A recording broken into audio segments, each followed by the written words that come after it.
Somewhere on Earth is off to visit the faraway land of Patagonia, one of the most sparsely populated regions on Earth. Southern Chile is a vast territory where the clouds seem within arm's reach. At the extreme tip of South America, the only limits are the sky, the sea, and the still unexplored peaks of the Andes. Patagonia lifts the veil on its fragile beauty. Jorge Arratia knows all the secrets of the balseros, the raftsmen of Patagonia.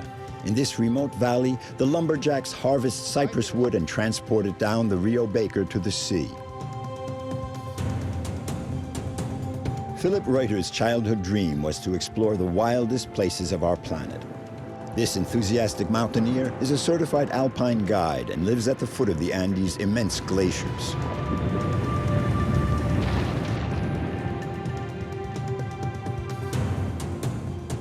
Carlos Barria is one of the southernmost men on Earth.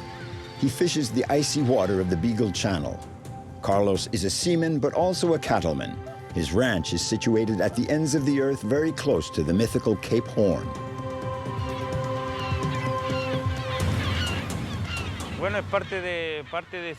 Nature is part of my life. When I fish, I'm communing with nature. It's my livelihood. The sea and the land, I make my living from both. I live thanks to nature.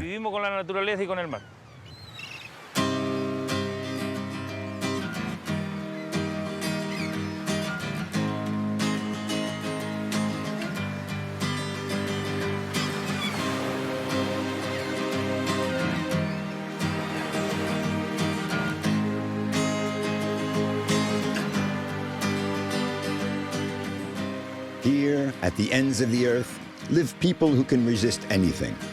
Isolation and the glacial winds have forged the character of the inhabitants of Patagonia, perhaps the only place left where legends are still being written.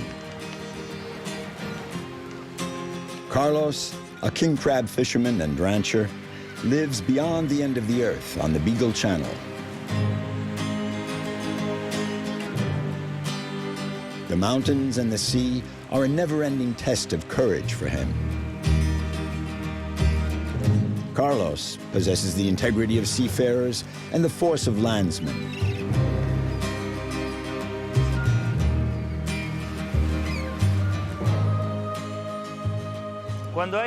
This is a very dangerous place in bad weather.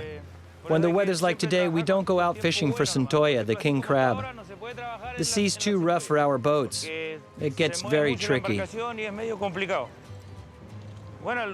I know this region like the back of my hand. I've been working here for more than 30 years. On the Beagle Channel, and further south as well.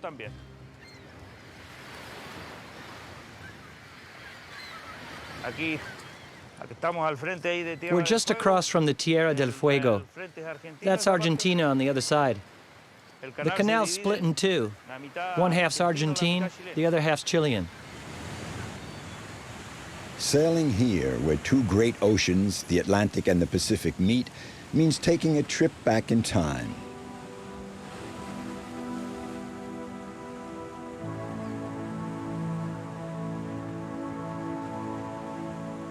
The Beagle Channel, a passage gouged out of the cliff faces at the tail end of the Andes, is the last strait in southern Tierra del Fuego. The waterway, discovered in 1825, gets its name from the British brig, the Beagle. Its captain, Robert Fitzroy, had undertaken several expeditions to Patagonia. On one, he took aboard a young naturalist who would become one of the most famous scientists of his time, Charles Darwin.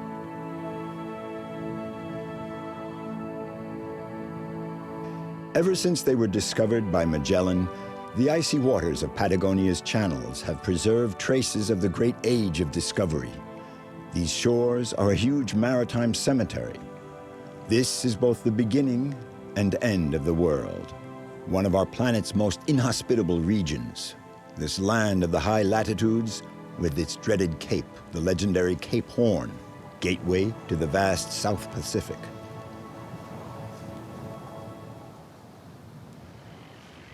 At Puerto Williams on the island of Navarino, the fishermen are getting ready for the centolla, or king crab season, their main source of income.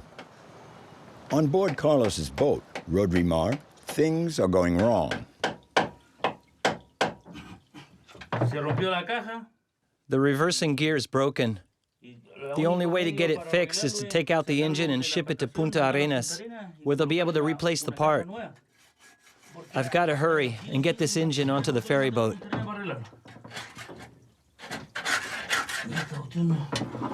There aren't any mechanics here in Puerto Williams. The nearest one is in Punta Arenas, the main port of Patagonia, 2 days away by boat. The crab season starts in a week, and I've got a motor that breaks down. This is really rotten luck. What Carlos does not mention is that not only could he very well miss out on the crab season, but he could also lose his crew. Many men in Puerto Williams earn their living from crab fishing, and for them it's out of the question to lose work on account of a faulty engine. Carlos knows this.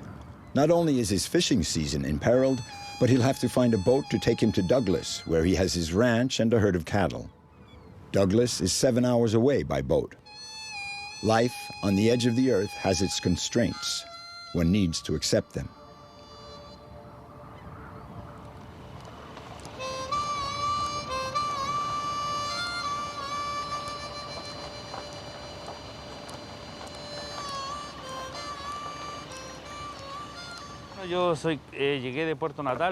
I was 20 years old when I came here from Puerto Natales. So I've been living in Puerto Williams for more than 30 years. Life was hard back then. Things are a little better now. There was only the naval base and very little work. That's why I came here, to work. I like the spot for its peace and quiet. So I stayed in Puerto Williams. I founded a family. I became a fisherman. Here in the world's southernmost village, I fell in love with this spot, and that's why I stayed.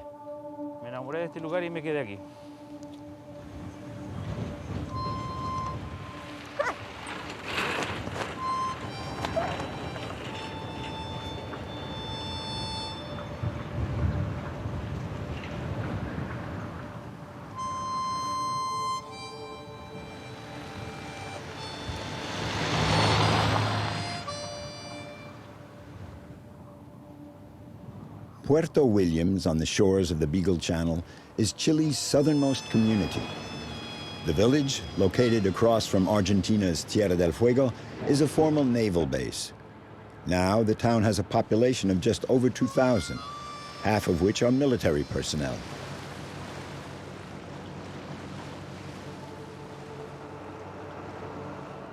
Once a week, the Yagan makes its regular run to Punta Arenas. Carlos may miss the beginning of the king crab season, but he's taken care of part of his worries. His mechanical problems will soon be solved. But he'll have to be patient. It will take a month to get the repaired motor back.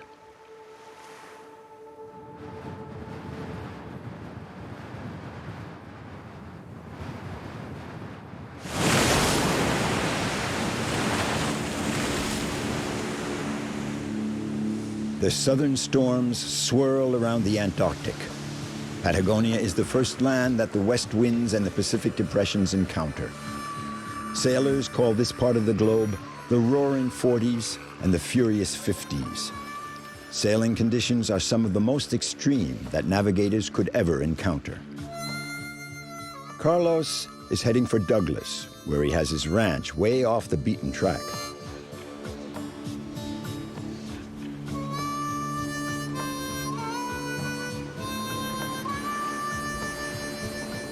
With his crab fishing boat out of order, he boarded the Orcawaya, a rapid boat that serves the isolated communities along the Beagle Channel.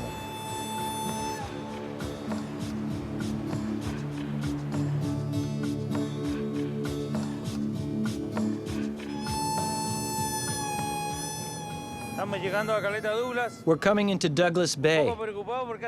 I'm worried because I haven't been to check on the fellow that's working there for more than 20 days. He's all alone, and I haven't had any news from him. I'm worried about his health. I have no idea if he needs anything. You never know. Uno nunca sabe.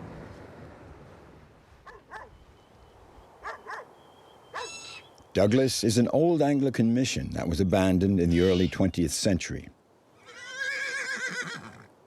Carlos took over these lands at the end of the earth about 20 years ago. He owns around 100 head of cattle. As soon as he sets foot on dry land, he gets to work with Jose, the silent caretaker of the campo. Jose has been totally cut off from the rest of the world for 4 months. Un lazo.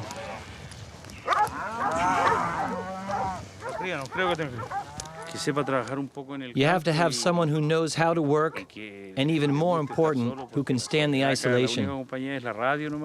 You have to like being alone because out here your only friends are the radio and the dogs. There's no other company. You have to get used to the solitude. It's hard for those who can't live alone. It's a real problem. Súper complicado.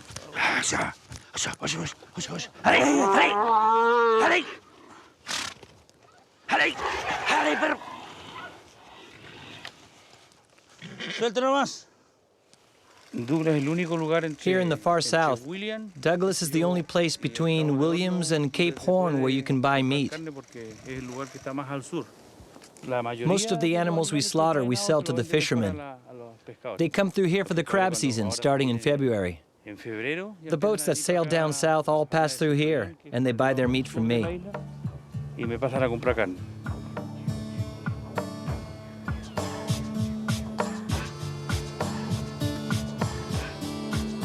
Carlos has created a refuge for himself in Douglas, a parcel of forgotten land that is an ideal spot to appreciate the full measure of the beauty of the world.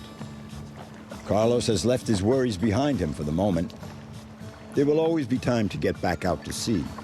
Meanwhile, he can still do some fishing here without a motor.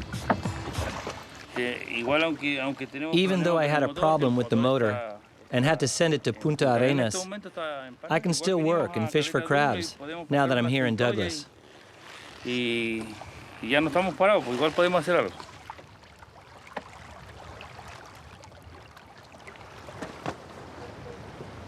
Está empezando la temporada, así que es bueno. It's very early in the season. First, I just set 2 traps to see if there are any centolla. If there are, I'll set some more. Y después vamos a tirar más material.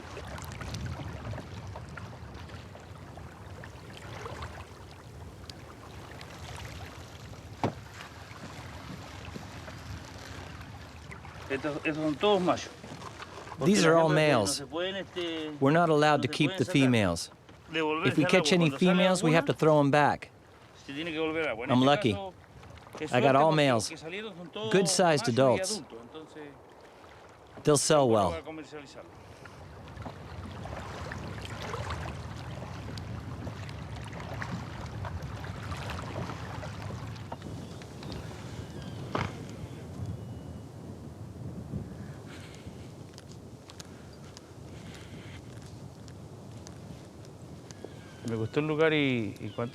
I really love this spot. I've always worked in fishing, but I wanted to have a place of my own where I could come and recharge my batteries and work a little as well. Live as I please. I'm a fisherman, but I love the land. I'm not a rancher, but I really like it. I'm still learning about ranch work, in fact. I'm still more of a fisherman than a cattleman.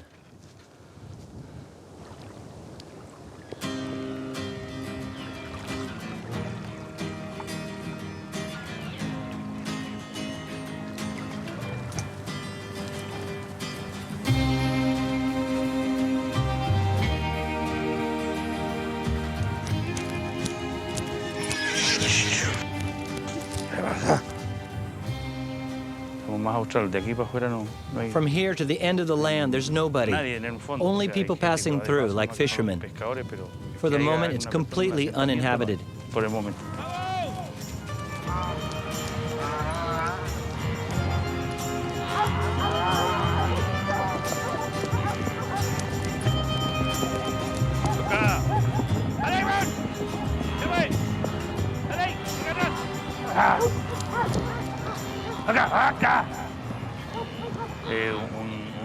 This place means a lot to me.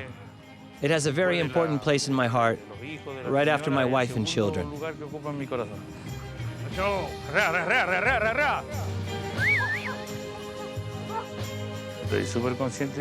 I realize that on the island of Navarino here, I'm living in the southernmost spot on Earth. If I hadn't settled here, I would have found somewhere even further south.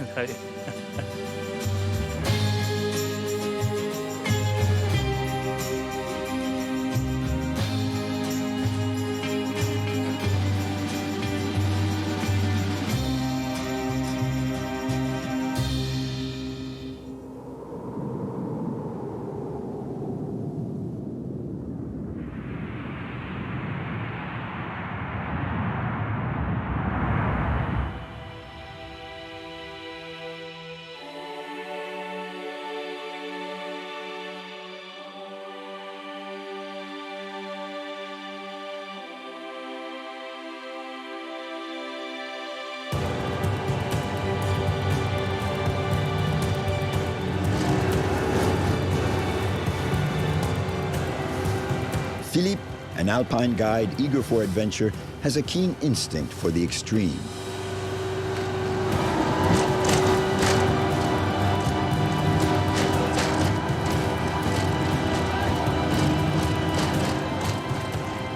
This is really the kind of spot where there are no limits. No limits to the forces of nature. No limits to the adventures you can experience without seeing anyone else. No limits to the distances. They are vast. There are no limits to anything here.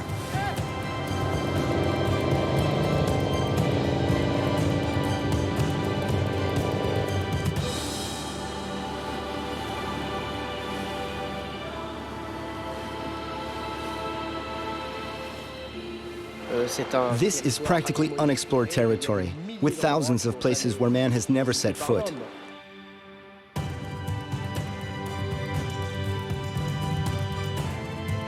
A vestige of long-gone ice ages, the valley of the Rio Leones is a gateway to the summits of Patagonia.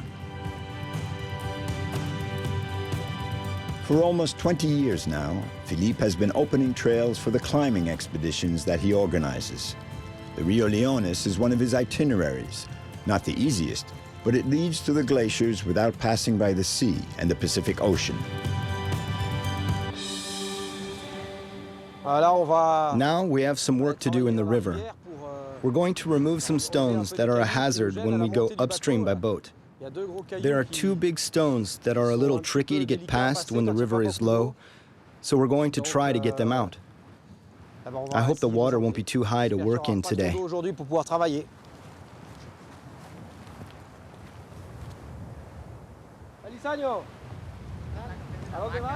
You lost a cow? We didn't see it anywhere, but if we find it, we eat it.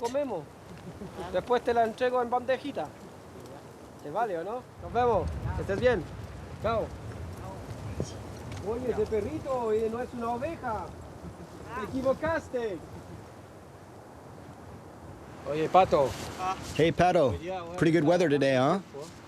Espero que no esté tan alto, pero We can see the stones sticking out of the river there. Aparece. Así que We should be able to get the job done.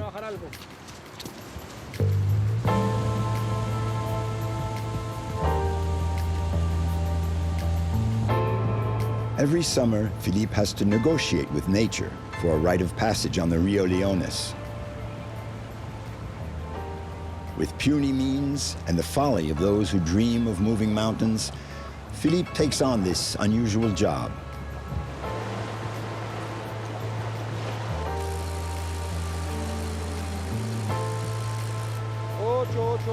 ¿me copias?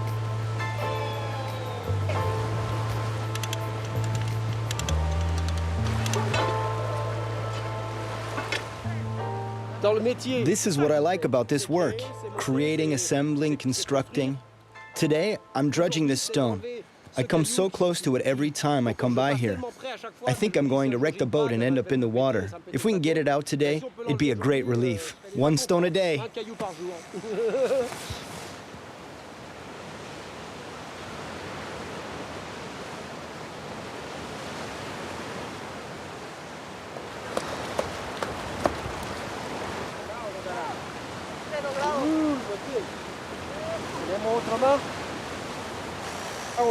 We have to spend hours in the cold water, move tons and tons of stone by hand, but nature lends a hand. We take out the stone and she carries away the rest. That's how it goes.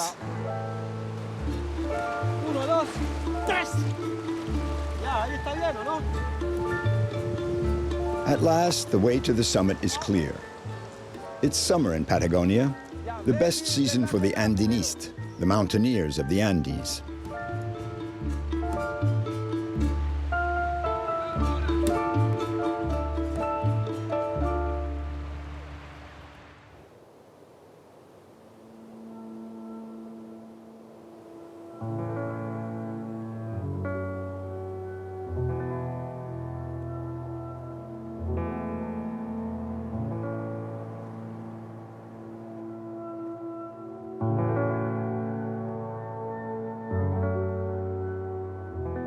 After a lifetime of pushing his limits, Philippe came to live on the shores of Lake Carrera General, in the heart of Patagonia.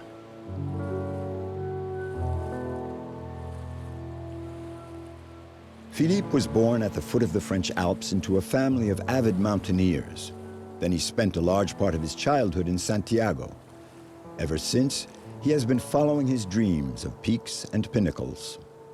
He decided to put down roots in the village of Puerto Guadal.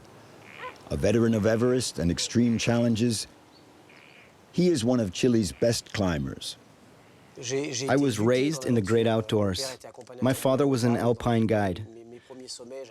I remember when I was 2.5, I walked on the summit of Parmelan in the French Alps. When I was 4, I climbed La Tournette. I was raised outdoors.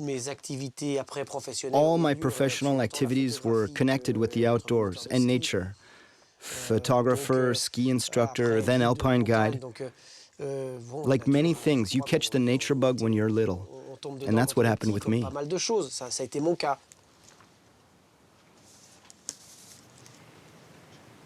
When I'm out in the wild, I don't think about anything apart from the stone or the tree I have to move or the cabin I have to build.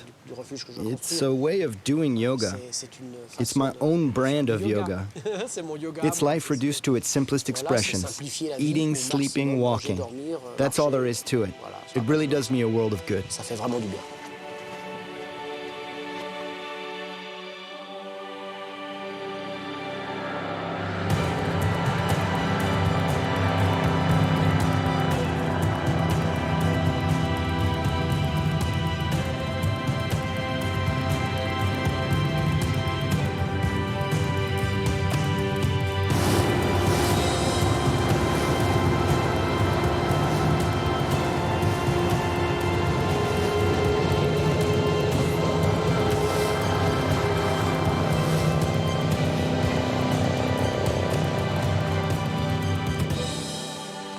Philippe is taking a group of climbers to the foot of the Leones Glacier, the base camp for the expeditions up Monte San Valentin. Over 4,000 meters high, it's one of Patagonia's tallest peaks. There are 3 passes to cross. The climb will take 20 days. The success of an expedition always depends on the weather conditions, but perhaps even more so here, with the cold and wind. The weather is extreme, identical to the nearby Antarctic. Only 10% of the climbers who tackle this mountain manage to reach the peak.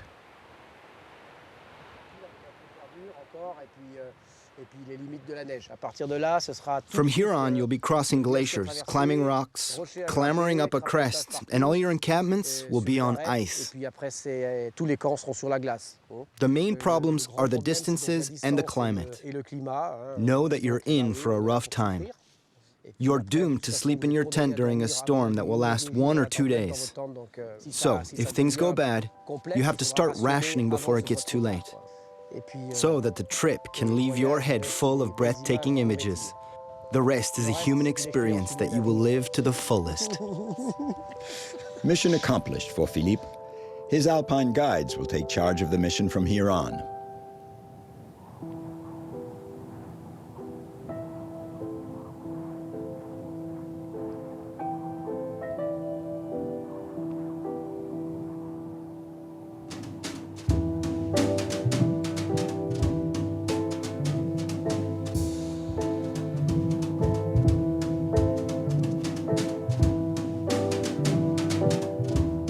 After the Arctic and the Antarctic, this is the largest frozen expanse on Earth.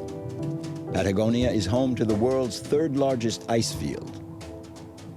All along the Cordillera of the Andes, the ice sheets stretch north and south for close to 500 kilometers.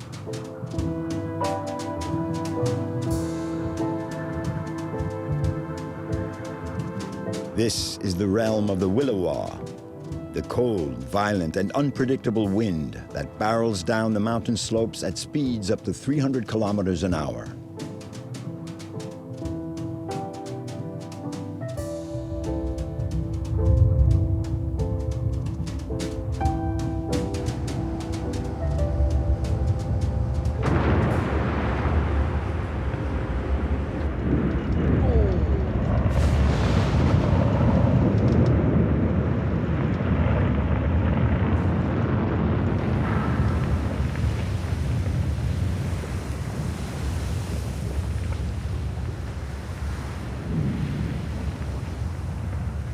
As soon as the weather permits, Philippe makes for the Leones Glacier. It's a fascinating monument, an imposing mass, and a fragile testimony to the upheavals of our planet.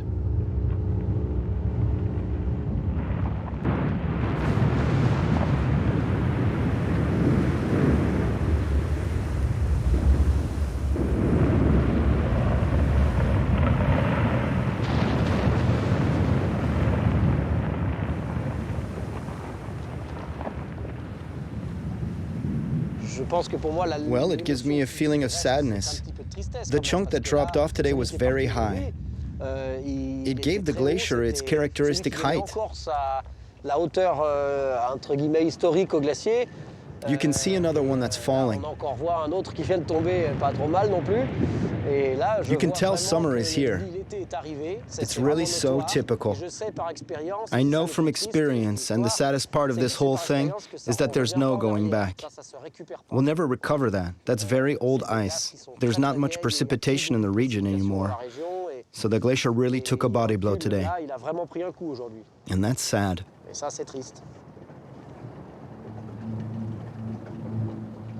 I've been coming here for 17 years. Back then, the glacier touched the rocks on both sides. The face was much higher and covered the width of the lake. About 5 years ago, we started noticing a definite acceleration in the melting of the ice that we didn't have in earlier years. Scientists said the glacier would lose 6 centimeters a day in summer and 1 centimeter a day in winter. There's no way to get that back. I think that in 5 years, it won't even come down to the water's edge anymore.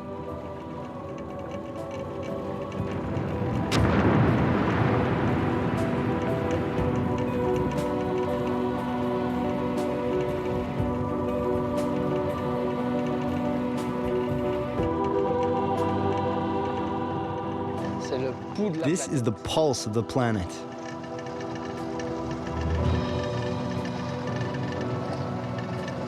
A little finger on the planet's pulse.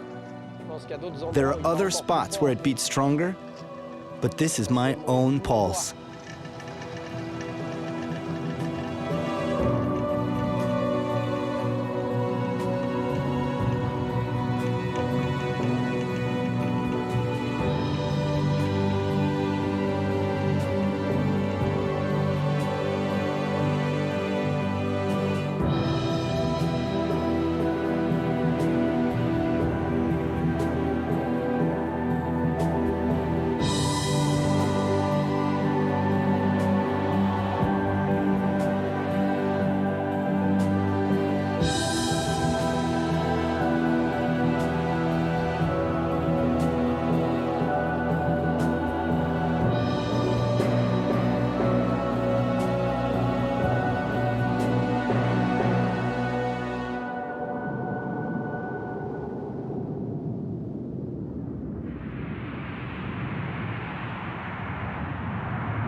The village of Tortel, ensconced in the Gulf of Penas, was for a long time isolated from the rest of the world.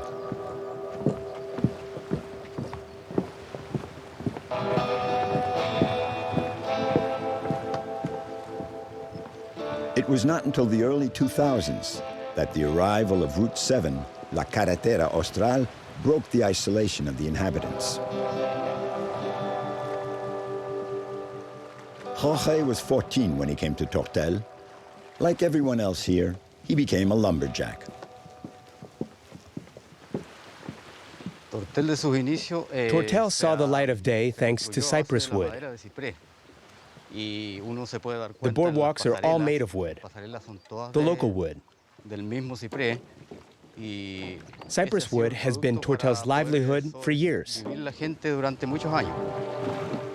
Tortel was founded in the 1950s by the balseros, the raftsmen. They assembled thousands of rafts in order to transport logs to the sea. Jorge knows all the secrets of the balseros, and he wants to transmit his knowledge to his sons. They're going to make a descent of one of Patagonia's major rivers, a voyage through the heart of dark forests in the wake of the old raftsmen, the memory of the Rio Baker.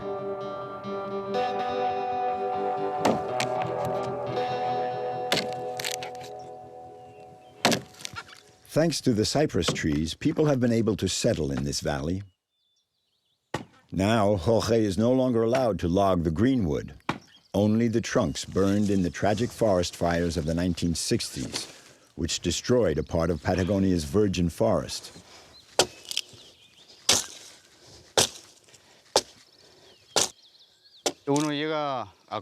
I communicate with the trees.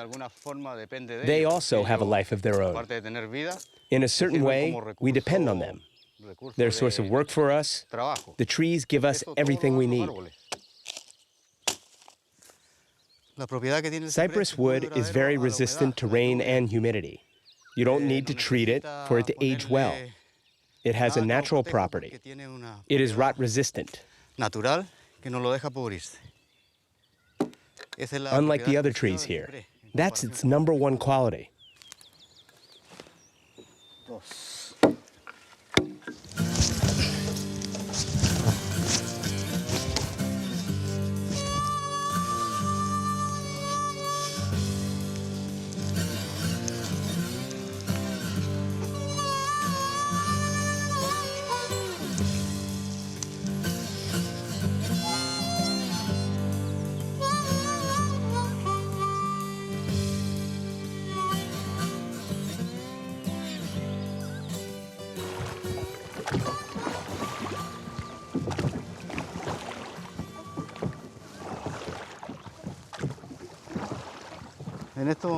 We're going to Luis Jimenez Gonzalez's place. He's a descendant of the early settlers in the region of Rio Baker and Tortel. They came here around 1945. His father was one of the very first settlers here. Getting to know these people has been the best thing that's ever happened to me. They were very special people, and they made a lot of sacrifices. They were brave. Bravos, as we say in Patagonia.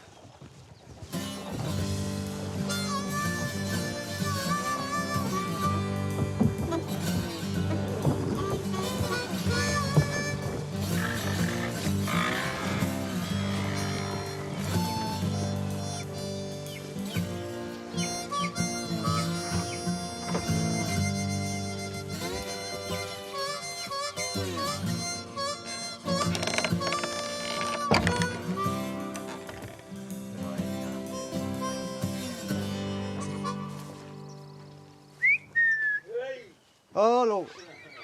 ¿Hay gente o no hay gente? Permiso, señor, venimos a visitarlo un rato, don Luis Jiménez. ¿Cómo está usted? Gusto saludarle. Jorge and Luis Jimenez are going to spend the day in the forest. They have to gather the timber to complete the rafts before the bad weather sets in. Yo creo que hoy y mañana vamos a tratar de hacer lo que tenemos que hacer para que quede más o menos hecha la pega.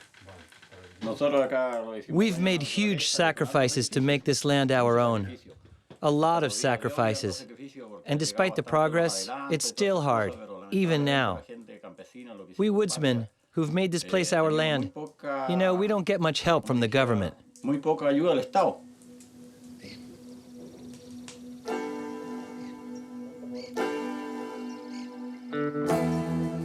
In the 1940s, a few pioneering families like Luis's settled in this valley here in southern Chile.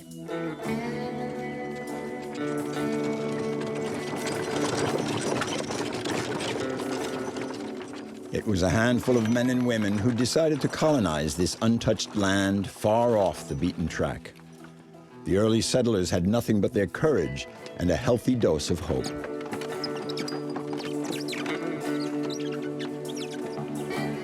Now, some 60 years later, life hasn't changed much for the men and women of Patagonia here on the banks of the Rio Baker. In the forest, everyday life is still laced with adventure. Luis and Diego, Jorge's youngest sons, have long dreamed of the day they would finally raft down the Rio Baker. They grew up listening to tales of the balseros, those men of the forest who carved in wood the legendary history of this corner of the world.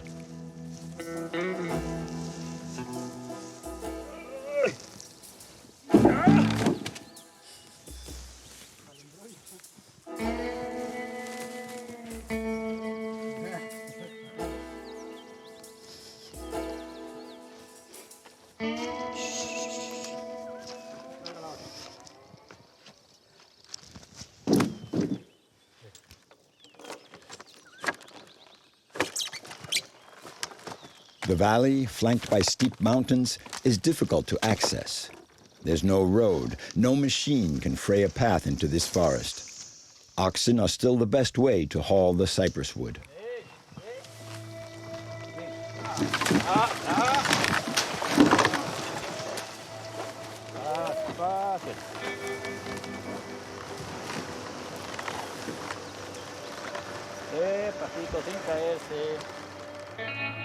Time has stood still here in the Baker Valley. Today, 70 years after the arrival of the first pioneers, Jorge and Jimenez are carrying on the tradition of the balseros.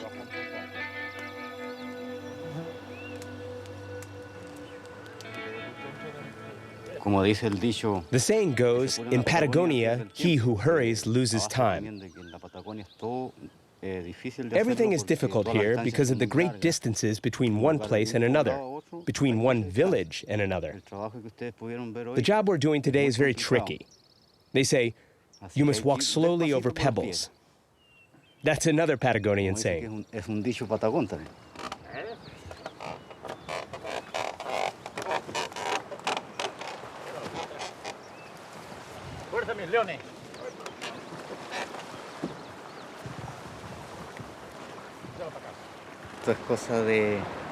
It's the school of life, the school of nature. Life teaches you so many things. It teaches you to improvise. Everything we learned here has been transmitted by the pioneers, the early settlers. We've learned it all from them. I certainly did.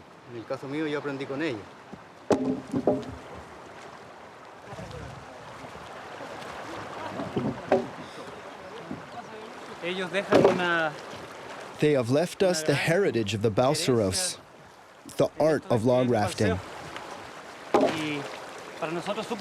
It's very important for us and for future generations. It's a privilege to be able to do this and to maybe one day pass it on so that it doesn't die out. These people are like living treasures. I think it's the most valuable aspect of our culture.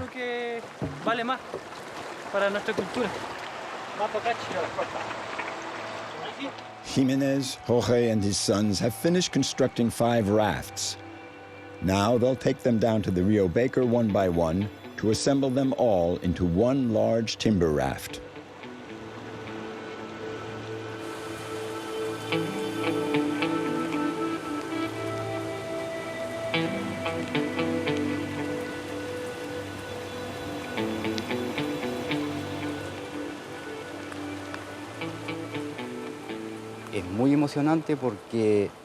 It's very moving for me to see them working like this, because I've been doing this for years, more than 20 years. Back then, I would work with the old-timers. I didn't take things so much to heart. It was just my everyday life.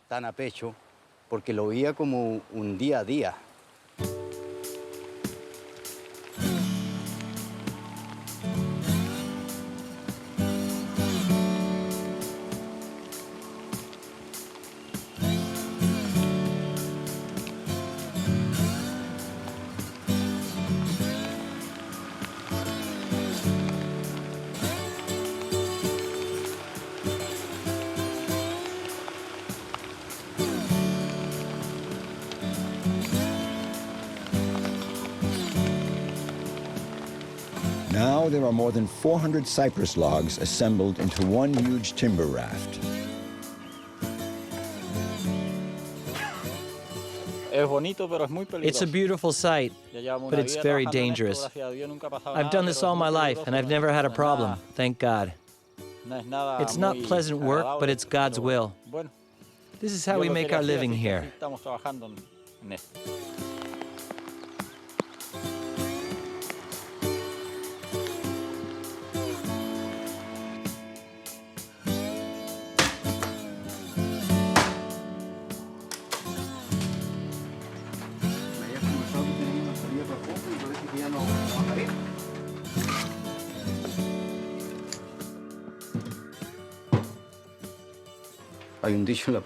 There's a Patagonian saying, if you live in Patagonia, you're doubly Chilean. Not everyone can put up with the way of life here. It's too hard. People from Santiago or any other big city are used to an agreeable climate. They've acquired a taste for modern conveniences. But if they were to come here, they wouldn't be able to stand it. It's just too harsh.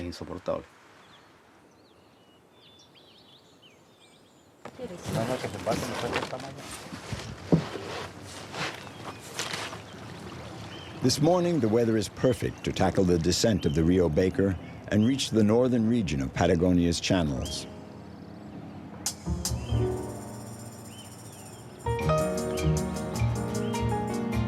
If El Señor Baker, as they call the river, is in a good mood, it will take them 2 days riding the current to reach Tortel.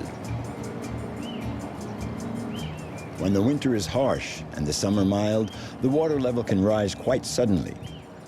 Upstream, the glacier melt and the tributaries carry tons of alluvium. Trees torn from the banks form dams that will suddenly give way in flood periods. The river dwellers know that these natural phenomena can submerge the valley in a few hours. All the balseros remember those who lost their lives on the Baker.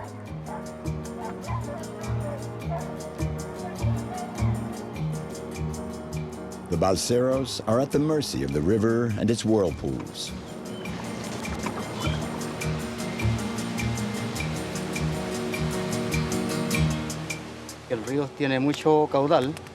The river has a very strong current. It sweeps you along and tosses you from side to side. It's really swift. If you're overconfident, nature will not give you any breaks. You have to respect her. And even so, always anticipate. Nature is good, but all the same, you should never forget that she is the one who's in charge. You have to navigate at her rhythm.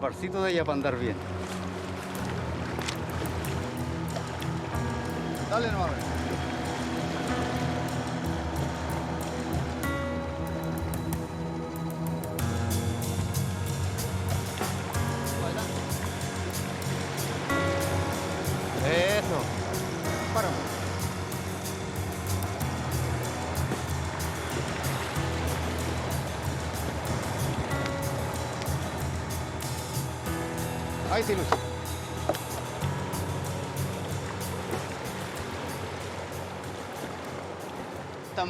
The rapids are difficult. The river is very high, but we made good time.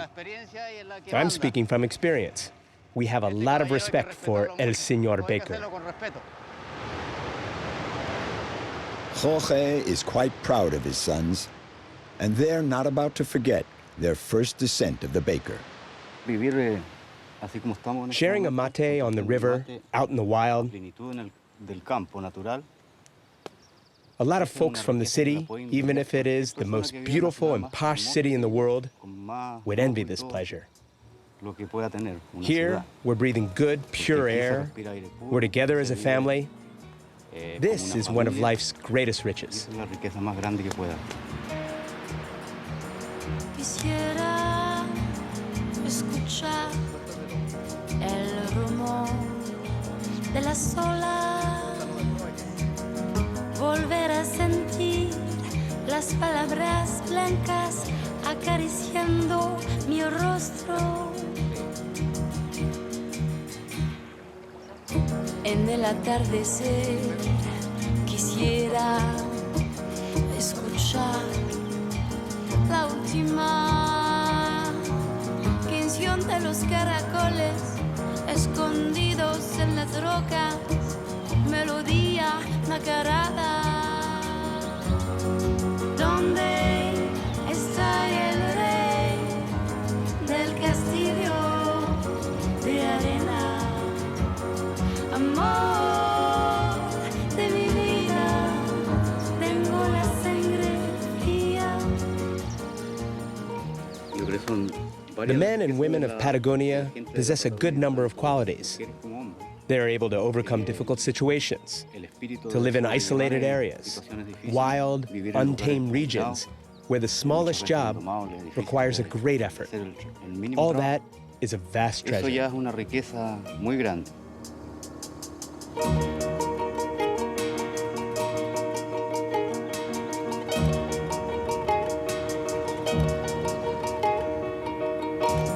Quisiera caminar contra el viento, pecho a pecho, y halagarme sobre sus labios y caer en su boca roja. En la luz matinal de sus ojos azul dorado resplandeciente.